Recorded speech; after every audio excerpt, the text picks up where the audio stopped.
I've created a monster tactic which is working at different levels of football. So I've got 3 tests, technically 4. I've gotten halfway through one, and then that's when I was like, you know what, this tactic is absolute beast. I'm excited to show you guys the tactic and formation. The formation is unfamiliar. We're also using a role that isn't often used, and we're getting the very best out of it. So we're going to very briefly look at the results, break down the tactic, and then also we're going to watch the style of play, how the tactic plays out in the match engine. Hopefully you guys try it out. If you don't try it out, you can take some tactical ideas from it. Also, the download link will be in the description below. But now, let's get stuck in. Let's get stuck in.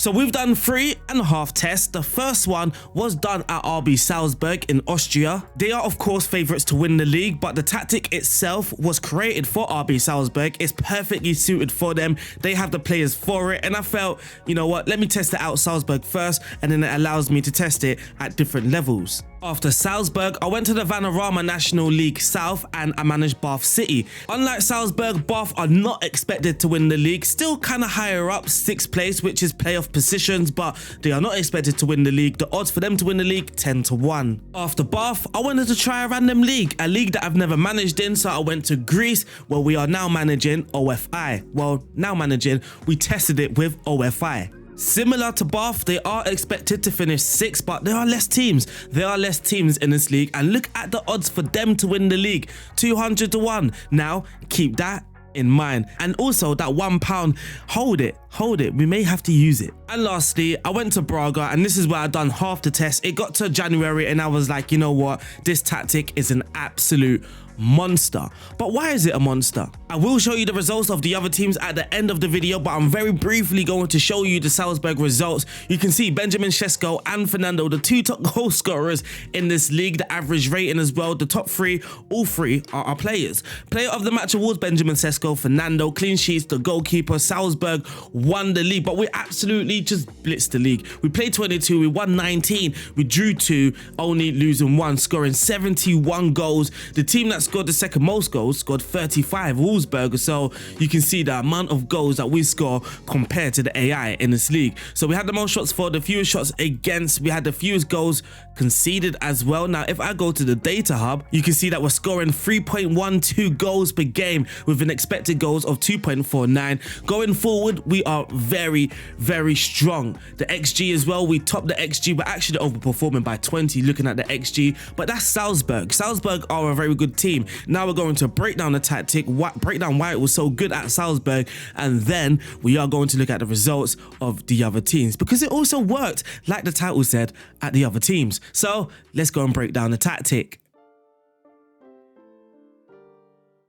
So the formation itself is not a 4-3-3, but a 4-3-3 is going to be very important for what we're trying to achieve. So we're going to move this left winger as the left-sided striker, the right winger as the attacking midfielder, and the holding midfielder as the central midfielder. This here is our base formation, but obviously as play goes on, the formation is going to look a lot different. What I have here is my philosophy or game plan. Whenever you're creating a tactic, I would recommend you create your game plan or philosophy, something that you want your team to stick to. So our game plan in possession and out of possession, we want to create a 4-3-3 shape. That's why the 4-3-3 formation is very, very important to us.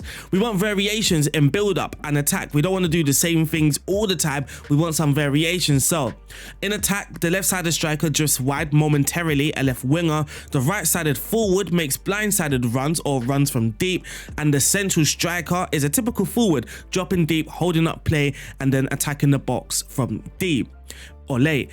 Build-up play can be short, but also use short medium kicks to progress the team. So typically we do want to play out from the back, but I don't mind the goalkeeper kicking it long or kicking it, having short or medium kicks out on the flanks or into midfield, and that just helps us progress play. But also, again, we aren't doing the same things all the time. Constant width from the wing backs is going to be very important, as that allows us to keep play centrally. The aim is of course to play narrow and overload the central areas, play centrally, attack central areas. Having wing backs staying wide just allows us to have more focus in central areas, but also we want to play quick in transition, look to pass towards the goal when we do win the ball, and play in close proximity as well, because that also helps with our counter press. If we play close to each other, if we lose the ball, then our players are close to each other, and that allows us to put pressure on the opponents to then go and win the ball back as soon as possible. As soon as we win that ball, then I want us to play quick in transition, get that first pass towards the goal, and we can play forward progressively. So that's our philosophy and our game plan. Now, to put that into practice, in goal we're going to use a sweeper keeper on defend. He will be a lot more cautious than a goalkeeper on support or attack, but he's also going to play those long counter-attacking balls, which is what we want. And then at the back here, 2 central defenders. We're just going to use 2 ball playing defenders. Again, they're very good on the ball. They will help us play out from the back and progress play that way, but also they are no strangers kicking the ball long or just trying to operate and launch a counter-attack for the team. Again, we do not mind the mix of both, play short or play long. Creating width on the outside is fairly simple to do. You've got a few roles to choose from, but we're going to use the wing back on attack because the wing back is of course going to do a midfielder's job as well, trying to win the ball in midfield because we have no wingers out here to help him. So we're going to use 2 wing backs on attack, and we could just we can read the role as well. Usually playing out wide with no wing support. Of course, in our formation we have no wingers. The wing back must fulfill the attacking and defensive duty of wingers and fullbacks, and that's exactly what we want, but also him or them maintaining the width and stretching the play. So we've got the back line sorted, we've got the goalkeeper sorted. Now we need someone else to help us with the progression of play. We've got 2 ball playing defenders, but we also want someone dropping deep to receive the ball, and that is when our deep line playmaker comes in, or that is where our deep line playmaker comes in. We've got him on the right hand side slightly because we're also kind of focusing on the right hand side to free up space on the left hand side. That's how we're going to overload to isolate. So overload the right hand side and isolate the left hand side. And we're going to use a deep line playmaker on support because the play naturally is attracted to him. We want the ball to go towards him. We're always going to be looking for our playmaker, and then above him or ahead of him we're going to have our shadow striker making those blindsided runs or runs from deep. And momentarily we do want a left winger. We're going to use a pressing forward on attack because the pressing forward is also going to help us with our pressing shape, which is going to be very important, and we're going to touch on that right now. Actually, in the middle we're going to use a complete forward on support. Now this is the role that I mentioned earlier that isn't often used in Football Manager. Complete forward possesses all the technical attributes of a deep lying forward, the goal scoring ability of a poacher,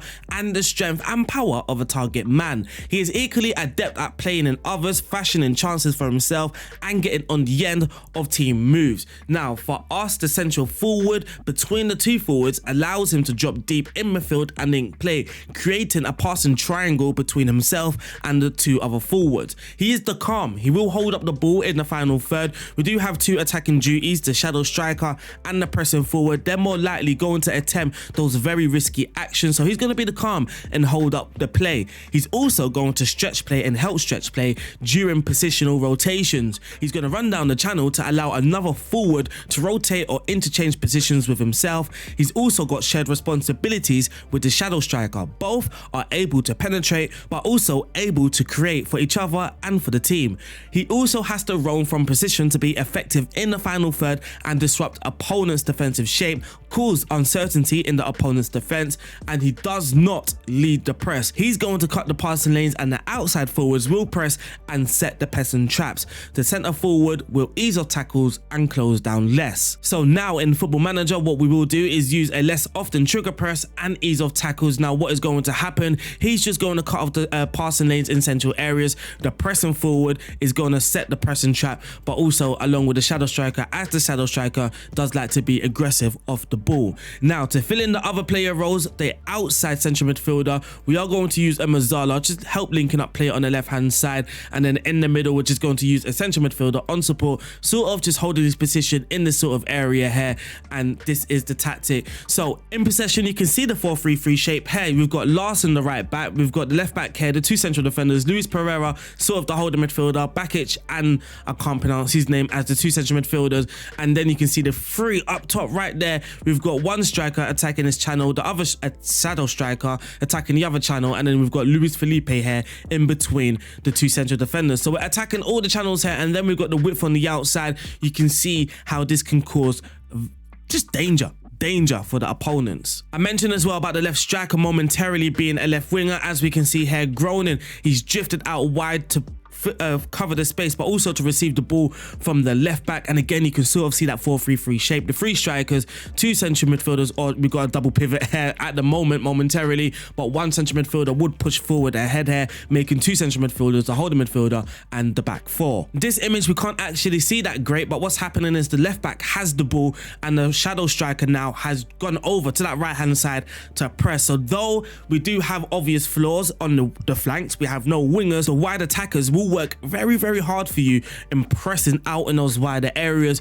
and kind of making up for that space. And again, it will help us defend in sort of a 4-3-3 shape. And lastly, the bias towards the right hand side. So we mentioned about the deep line playmaker dropping deep, but that's sort of in the build up area. Now approaching the final third, the shadow striker will also help with the progression out on the right hand side. Though he's a shadow striker and he's supposed to always attack that channel, but he's just not going to neglect support. If the right back needs support, then the shadow striker will support that right back. And again, you aren't sort of missing out on that right winger. You're still going to get a relationship, a link up play out on that right hand side. Back in FM, and we've got all the team instructions all set out for us already. We are using the balanced mentality. The attacking width is set to fairly narrow. Now, I must stress actually, there's about 5, 6 different tactics. Of course, it does need tweaking depending on the level that you're at.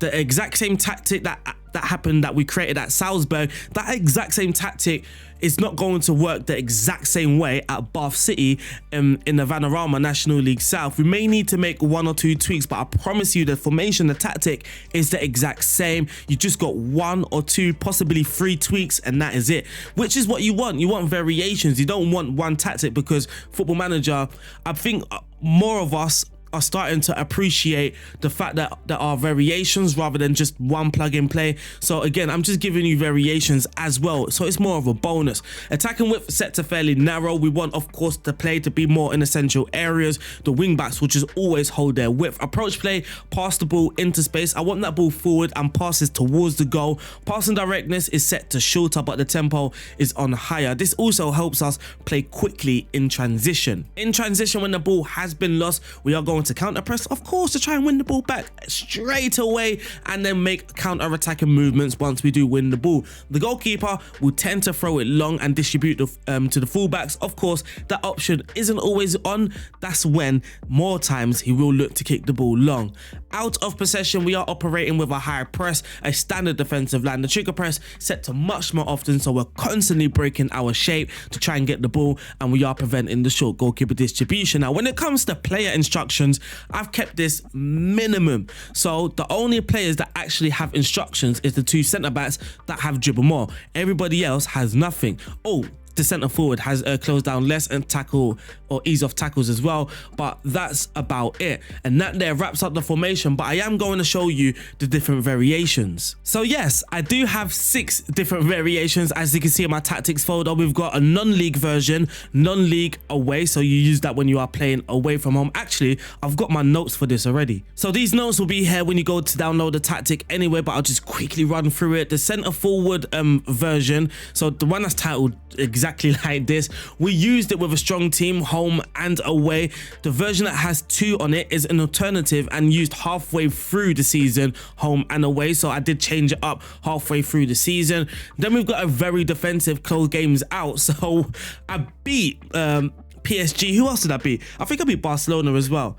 Maybe not Barcelona, but we got to the semi-final of the Champions League with Salzburg, and we beat PSG, and we beat them 3-1. And you know about the second legs in Football Manager, going away to PSG is likely to be a 6-0 or something. So I made a very defensive version. I think I should put literally the very defensive mentality. We lost 2-0, but we was bound to lose that game anyway. It was just about not losing 4-1 or 5-1. It's about getting through to the next round. And then we have the non-league version, of course, used in the non-league test with OFI as well. So this was used with Bath and OFI. I'm guessing the Red Bull centre forward version was used with Braga and Salzburg. And then the away version was used with the non-league team and test with OFI away against the better teams in the league. And for a different variation, the centre forward is now a deep lying forward. So you're getting similar actions, but just a different role. Of course, not behaving the exact same way. And then in midfield, we do have a CM on defense. So you guys can play about with it. Maybe you prefer this formation or this version because it's got a guy on defend,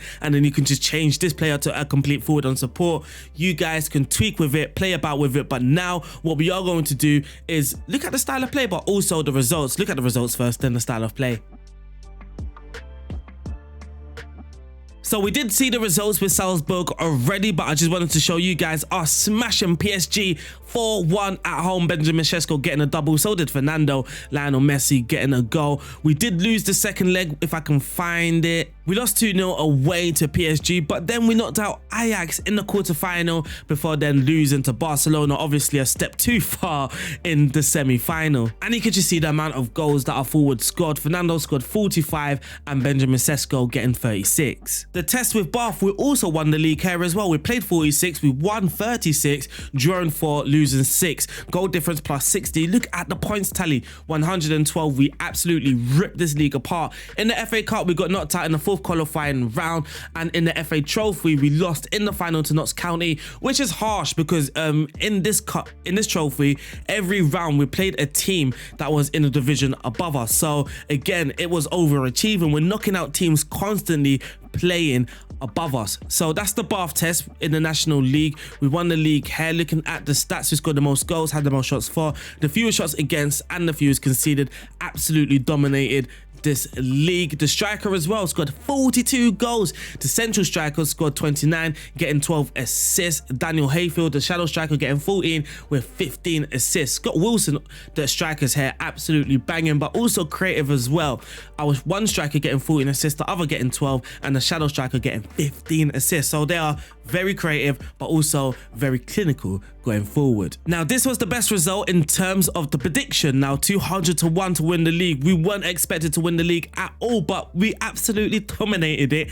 Again, this time the gap between the two teams is 9 points, but we're competing against teams like Olympiacos, AEK, who are just miles ahead of us. Now, looking at the stats, the striker scoring 21 goals here. We scored the most goals, or the second most goals in the league, sorry. Again, just demonstrating how powerful a team like AEK is in this league. We had the most shots for, the fewest shots against, we come in second. Fewest conceded, we are joint third. The most clean sheets, actually, we do top that. Looking at the goal scorers here, we do have Luis Felipe with 24 goals and 32.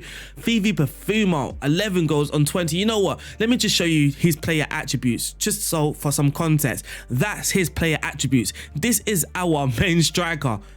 Yeah. Now looking at AEK star striker, you can see the difference. He's got the finish in the first touch. I believe my guy's first touch was on 9 and his finishing was on 10. And yet we're competing with teams that have players like this. So that's the OFI results. 200 to 1, absolutely dominated the league. Now it's time to check half the test with Braga, and then we're going to close this video with some game clips. So with Braga, we are currently second, but just 2 points behind Porto. Porto, again, a very dominant side. I mean, trying to compete with this, they played 17, they've won 15, drawn 1 and lost 1. Now I feel if I keep this carrying on, I do feel Porto will have a slight drop off. In the Europa League, we are topping that. We played 6 and won 6. We won every single game. We're still in the trophy. Well, we're not in the Allianz Cup. We got knocked out in the group stage actually, but so far we have scored the joint most goals, 54 joint with Porto. We had the most shots for, most possession we dropped down to 7th, but we have completed the most dribbles and we do have the most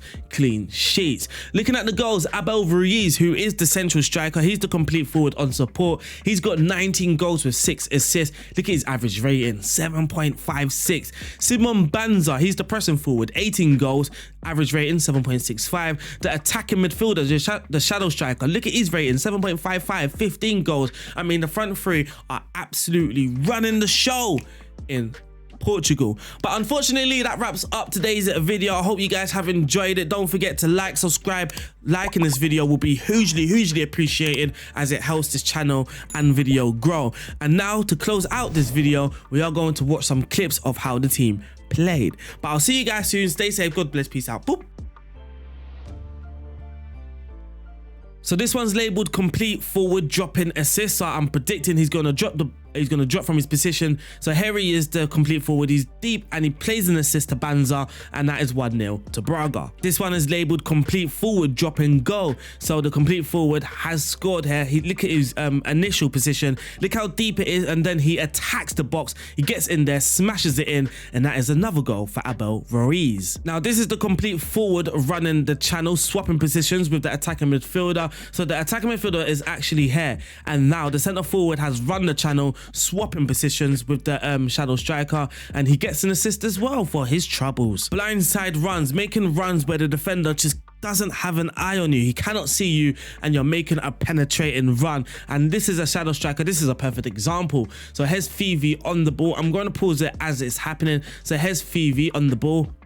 Bakic, Millardo plays it back to our centre back. Patient progress. Now here it is now. Here's the blindside run. He's on the shoulder of the defender, and the defender cannot see him, which is kind of a blindside run. So this central defender is actually focusing on the centre forward, but he just cannot see the other shadow striker running in, and that is where we play that through pass. It's a beautiful pass, actually. It's a beautiful pass in between the centre backs, and then there's the shadow striker goal. But that wasn't luck. It wasn't the first time, the only time, not even close. This happened a fair few times. Here's Toro, the shadow striker. He wins the ball for us, and there's a defender. He's looking at play, but Toro is running off his shoulder, the blind side. He cannot see him at all, and then we play a through ball down the line, and there is Toro on the ball.